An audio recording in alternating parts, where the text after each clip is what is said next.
कोल्हापूर सत्र न्यायालयाकडून प्रशांत कोरटकरला जामीन मंजूर। 50,000च्या जात मुचलक्यावर जामीन मंजूर। शिवरायांचा अपमान केल्याप्रकरणी होता तुरुंगात।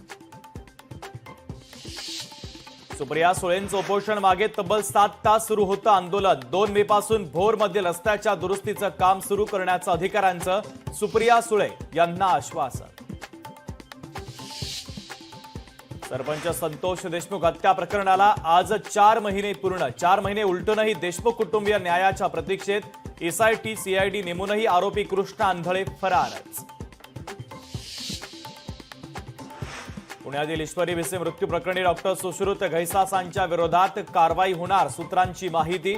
उच्चस्तरीय समिती आणि धर्मादाय आयुक्तांचा अहवाल सरकारला प्राप्त।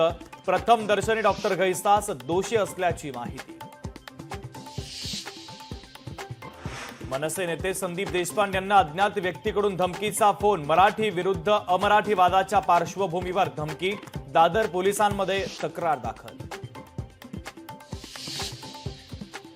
गोदावरी नदीच्या प्रदूषण मुक्तीसाठी नाशिकमध्ये मनसे आक्रमक। रामकुंडात उतरत मनसे पदाधिकारी आणि कार्यकर्त्यांचं आंदोलन।